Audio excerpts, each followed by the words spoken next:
Samantala, umaabot na sa mahigit 33 milyong balota ang naimprenta na ng National Printing Office. Tiniyak ng NPO ang kanilang kahandaan para sa barangay elections sa darating na Oktubre 28. Sinuel Perfecto para sa detalye.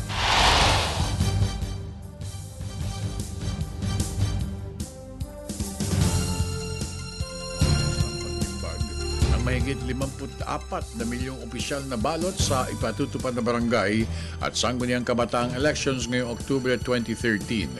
Ito'y matapos na magsagawa ng run-through ocular inspection ng kalihim kasama ang mga commissioners ng COMELEC at ang mga top officials ng NPO sa mabilisang paglimbag ng mga bagong makina na kayang mag-imprenta ng 2 milyong pirasong opisyal na balota kada isang araw. Talaga pong kahanga-hanga at ang napakahusay na performance ng ating National Printing Office. Ipinakita po nila sa buong sambayan ng Pilipino ang kanilang competence at professionalism. At sa ngayon po ay meron na talaga tayong may pagmamalaking world class na printing facility at printing capability. Mangharin sina COMELEC Commissioners Grace Padaca, Bobby Lim at Director James Jimenez sa kabilisan makapag-imprenta ang mga makinang gamit ng National Printing Office. Sa kasalukuyan, mayroon ng 33,167,000 opisyal na mga balota ang nalimbag na ng NPO at 15,952,000 dito ang na-deliver na sa COMELEC. Dahil sa makabagong pamamaraan ng paglimbag, nakapag-save ang pamahalaan na mahigit 148 milyong piso.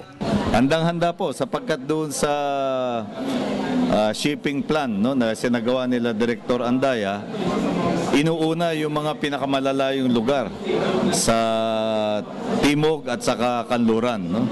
Yung southernmost at saka northernmost location unahin to make sure na darating sa takdang panahon ang mga balota. Hingil naman sa pagkansela ng SK at Barangay Halalan sa Zamboanga, sinabi ng mga kinaukulan na magdidepende ito sa anumang kalalabasan ng kaayusan sa lugar para maitupad ang electoral process doon. Baka pwede rin mangyari. Let's say naayos yan second week of October pero karamihan ng mga voters naka-disperse pa.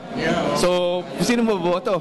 Diba? So, yun ang mga issues na kailangan namin makonsider. Pati ang katanungan kaugnay ng SK elections, sinabi ng dalawang opisyal na mas maigi kung antayin na lamang ang magiging desisyon ng Kongreso. Paubayan na lang po natin sa ating mga mambabatas yung tungkol sa SK election. Yaman din lamang na yung pagkakaroon ng SK election ay batay po sa isang batas. At batas din lang ang makakabago dito. Kaya angkop lang ng ating mambabatas ang siyang gumagawa ng pasya hinggil dito. Ihintay na lang namin kung ano ang kanilang magiging pasya. We're very hopeful considering that the Senate approved it and the House is going to on Monday na mapopostpone whatever the version is, whether 1 year ang postponement, 3 years ang postponement, may holdover, walang holdover, sigurado na kami na may postponement mangyayari. Para sa Telebisyon ng Perfect.